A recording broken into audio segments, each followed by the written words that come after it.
Hey, and welcome back. This week I'm going to be throwing and trimming a very simple angular jar. As always, I'm using a high iron stoneware clay body. First, I throw the jar component, or the lower half of the vessel.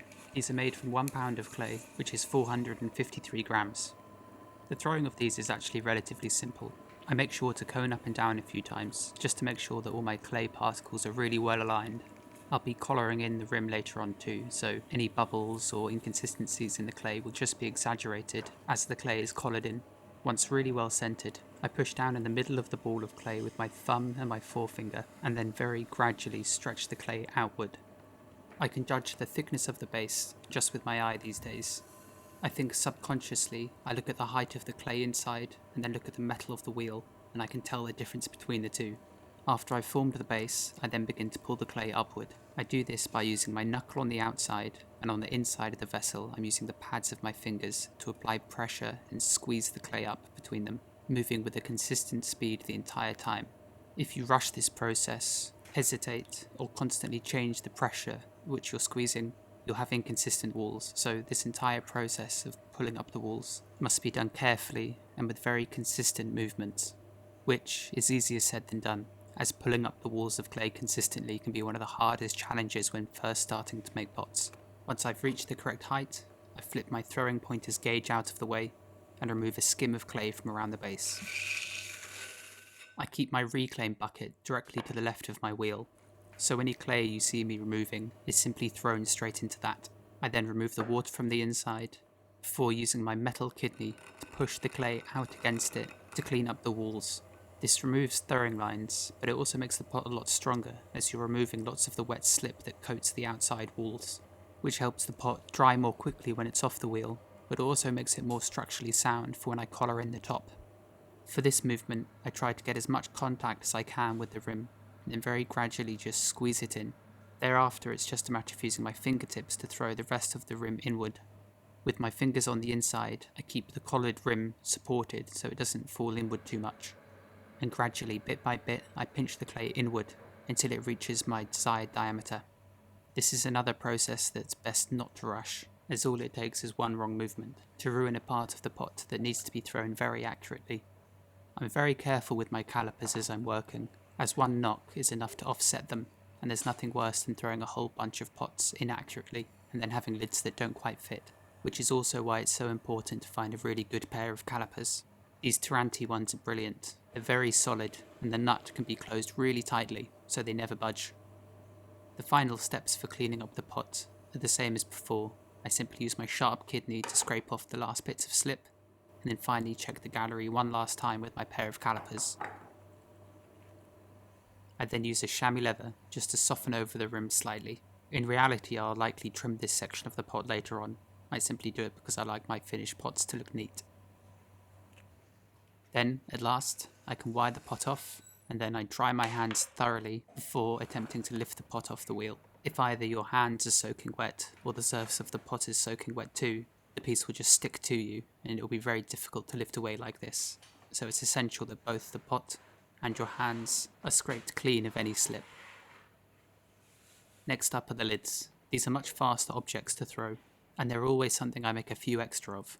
Just in case I ruin one, or perhaps one doesn't fit, it's always nice to have a few backups just in case.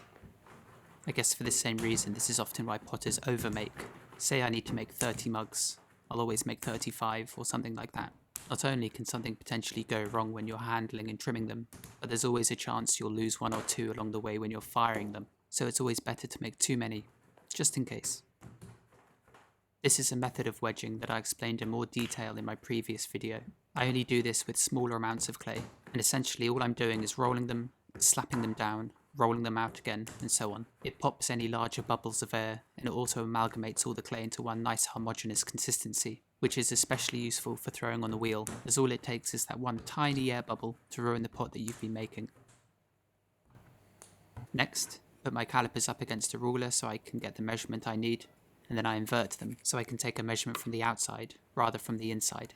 I also generally give myself about 1 or 2 millimeters extra at this point. I think it's better having lids that are just a little bit too large, as I can always trim them down to fit exactly right, whereas if they're too little, there's no chance of ever getting them to be the right size again. With pottery, it's always very easy to subtract clay, but adding it back when the clay is leather hard and you want to be accurate still is incredibly difficult. So I prefer to just leave myself a little bit more material to work with.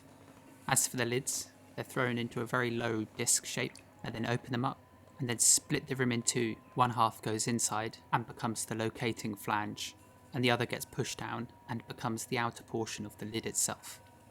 Once the rough shape is there, I use my calipers to check the diameter of the flange. Generally speaking, this is another thing I can sort of do by eye now, by about 1 millimeter or so, but I still always check with a pair of calipers.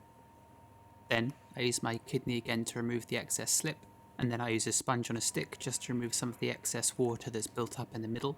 Generally speaking, it's always very good practice to remove all excess water from the insides of your pots. Otherwise, as they're left overnight, there's a chance that the water can literally just disintegrate the base of your pot, and when you come to trim it the next day, it'll just have no structural integrity whatsoever.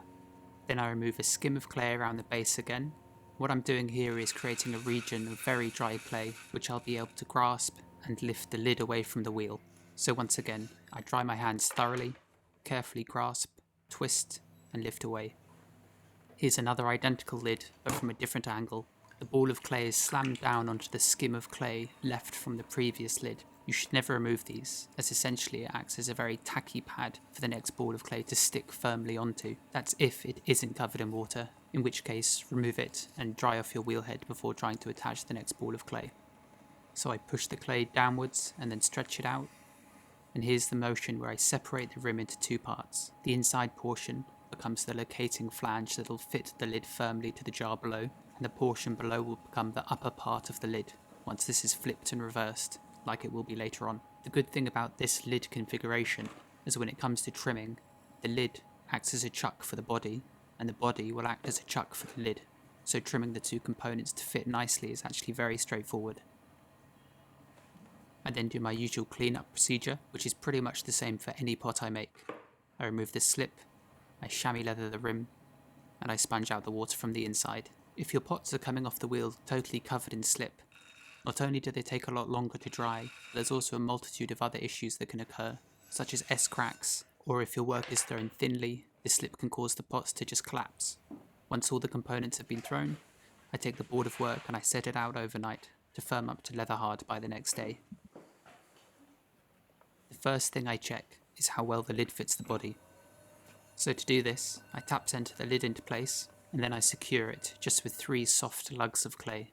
Then all I have to do is take the jar component and offer it up to the lid. As I threw these 1 millimeter or so too large, I can easily just remove it and then offer the jar back up again to the centered piece.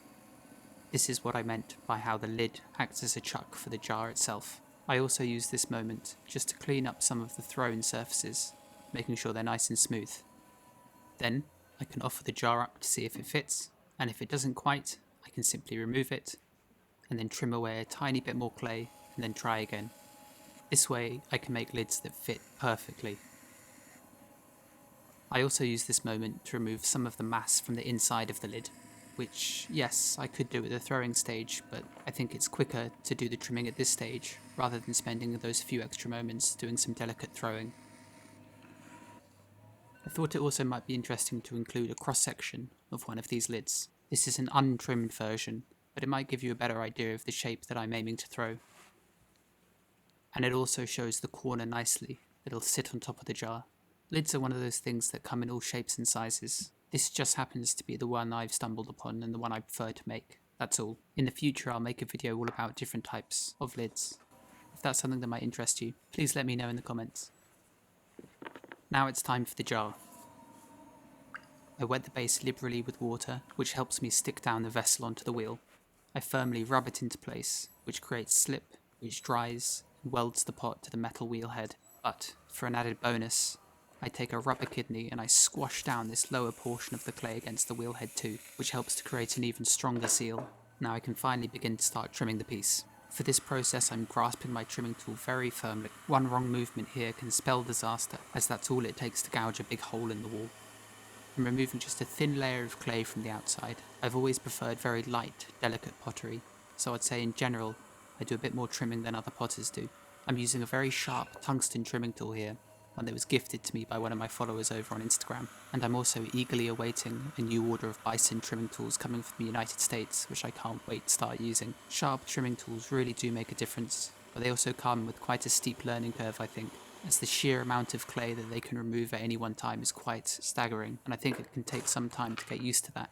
Once I've trimmed the outer walls, I just use the sharp edge of a metal knife just to smooth over the marks. I don't remove everything.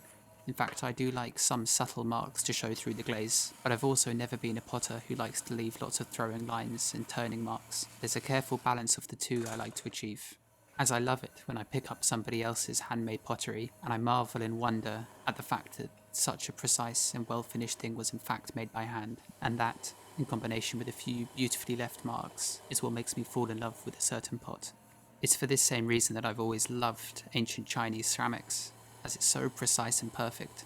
Even though much of it was made thousands of years ago, it could still hold up nowadays. Once the outer walls, shoulder and rim have been trimmed, I can then place the lid back on top of the vessel, and now you can see how the jar itself acts as a chuck for the lid. I can simply place it in, and as it fits perfectly, I don't have to worry about the lid moving as I'm working.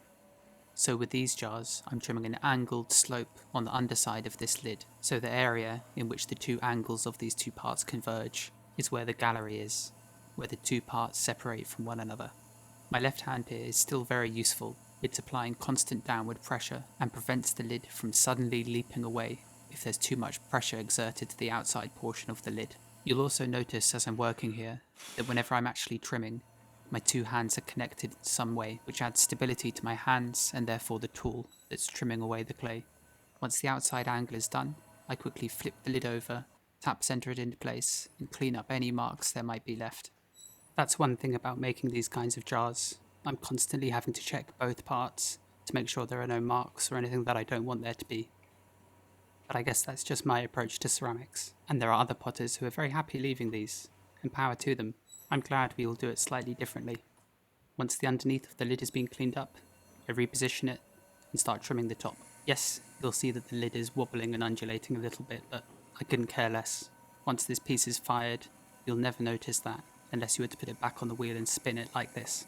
On the tops of these lids, I trim a very slightly concave surface, enough to allow the glazes to pool nicely. As for the outer corner of the lid, I want to leave that as sharp as possible, so it can cut through the glaze as it fires, creating a band of colour against the otherwise rather plain glaze. Finally, I'll just use the flat edge of a metal kidney to burnish some of the areas that might appear a little bit rough. I know all of this is going to be covered in glaze, but it still gives me some peace of mind knowing that the claywork underneath is finished cleanly and with a lot of precision. One last thing I do is quickly trim this fine edge, just to remove any roughnesses there might be, and then I go over it with my fingertips, burnishing it nice and smooth and sharp once again. To remove the jar, I take my sharp metal knife and slide it underneath the pot, breaking the seal. I then make sure the wheel is clean, as I'm going to be positioning the upturned jar back onto the wheel head, and I don't want any tiny bits of clay or burrs to stick back into the finished claywork. I center the lid, and then do a tiny little bit of cleanup if I see any marks that need to be dealt with. As you can probably tell, I spend probably a little bit too much time making sure that everything is precise and well finished. The jar is placed on top of the lid, which again is acting as a chuck for the lower half of the jar. I then secure it again with 3 little lumps of clay, and then I can start trimming the final section of the jar, the base. I place on top my Japanese bottle cap. This helps me distribute the weight when I push down onto the base, as the clay on this section can be quite thin, and if I don't use something to distribute the pressure, I can end up pushing a slight indent into the base, which I definitely don't want. Here, I trim away a beveled corner onto the bottom edge. This takes away the sharp edge that existed before, an edge which is very susceptible to chipping as the jar is used, as it's put into cupboards, banged on the table, moved around. This beveled edge prevents that. Once the beveled edge is complete, I remove the cap and I'll start to trim the actual base of the jar. All I'm doing here is replicating the same precise finish that the rest of the jar has received on the base, an area that's often forgotten about in handmade pottery. So I trim away the wiring off marks, and then I use a flat edge of a kidney once again just to burnish over the clay and to smooth off any marks there might be left. This is why my jars take so long to finish, as in reality I'm trimming every single surface apart from the interior form of the jar. Perhaps burnishing is overstating what I'm actually doing here. I'm not looking for a glassy smooth finish. I just want it to look refined and considered. Lastly, a little go over with the finger softens off any extreme sharpness there might be. And finally, I can stamp the jar with my maker's mark, my little runic F, which I hand carved from a tiny block of porcelain, which is another thing I might make a video about soon, as I've been receiving quite a lot of messages about where I got my stamps from. And that's the jar finished. Thank you for watching, and I hope the audio was okay. I've just moved to a new flat, so my recording setup is a little bit different. Anyhow, thanks so much for all the support recently. I'm so glad you're all enjoying these videos. As always, if there's anything in particular you'd like me to film, make sure you leave a comment, and I'll add it to my long list of ideas. Thanks.